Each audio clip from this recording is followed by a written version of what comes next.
অন্ধকার রাত। কক্সবাজারের নাফ নদীর তীরে ঘন কুয়াশা। হঠাৎ একটা ছোট্ট নৌকা ভেসে উঠল। ভেতরে কয়েকজন ভয়ার্ত মানুষ, তাদের চোখে আতঙ্ক।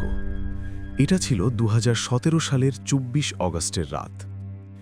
ডিজিএফআই এর একজন সিনিয়র অফিসার তার ঢাকার অফিসে বসে একটা গোপন ফোন কল ধরলেন। মিয়ানমারের বাংলাদেশ দূতাবাস থেকে এসেছে। চিঠিতে লেখা ছিল, আরাকানে কিছু একটা ঘটতে যাচ্ছে।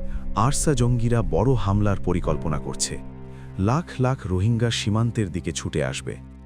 এনএসআই এর বর্ডার ইউনিটও একই সতর্কবার্তা পাঠিয়েছিল। সীমান্তে অস্বাভাবিক মুভমেন্ট, অস্ত্রের শব্দ, রাতের অন্ধকারে ছায়া মূর্তিরা ঘুরে বেড়াচ্ছে। কিন্তু কেউ শুনল না। অফিসারের হাত কাঁপছিল। তিনি ফাইলটা টেবিলে রেখে উপরের দিকে পাঠালেন।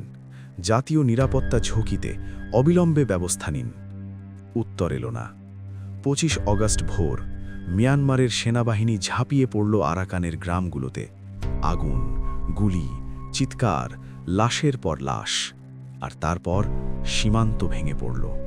প্রথমে কয়েক হাজার, তারপর 10,000, তারপর প্রতিদিন 15,000। নাফ নদী লাল হয়ে গেল। মা তার মৃত সন্তানকে বুকে জড়িয়ে জলের মধ্যে দাঁড়িয়ে কাঁদছে। বৃদ্ধ বাবা তার নাতিকে কাঁধে নিয়ে ছুটছে। বৃষ্টি, কাদা, আর্তনাদ। ডিজিএফআই আর এনএসআই এর অফিসাররা সীমান্তে দাঁড়িয়ে দেখছিলেন। তাদের চোখে বিস্ময় আর আতঙ্ক। যে সতর্কবার্তা তারা মাসের পর মাস ধরে পাঠিয়েছিলেন, সেটা কেউ গুরুত্ব দেয়নি। কক্সবাজারের স্থানীয় মানুষেরা ঘুম ভেঙে দেখল, তাদের জমি, জঙ্গল, নদী সব গিলে খাচ্ছে লাখ লাখ অপরিচিত মানুষ। কুতুবদিয়া, উখিয়া, টেকনাফের গ্রামগুলোতে আতঙ্ক ছড়িয়ে পড়ল। এরা কারা? কতদিন থাকবে? আমাদের ছেলেমেয়েরা কোথায় খেলবে? রাত নামতেই নতুন ভয়। ইয়াবার চোরাকালান বেড়ে গেল। অস্ত্রের আওয়াজ শোনা যেতে লাগল ক্যাম্পের ভেতর। আরসা আর আরএসও এর ছায়া পড়ল ক্যাম্পের প্রতিটি কোণায়।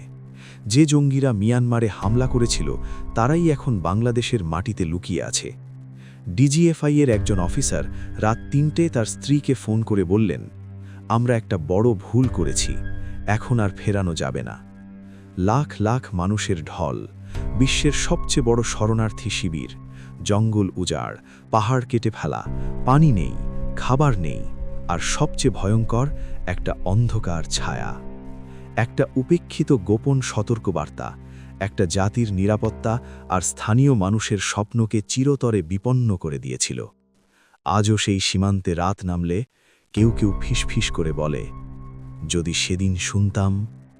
কিন্তু এখন আর শোনার সময় নেই, শুধু অন্ধকার আর অপেক্ষা।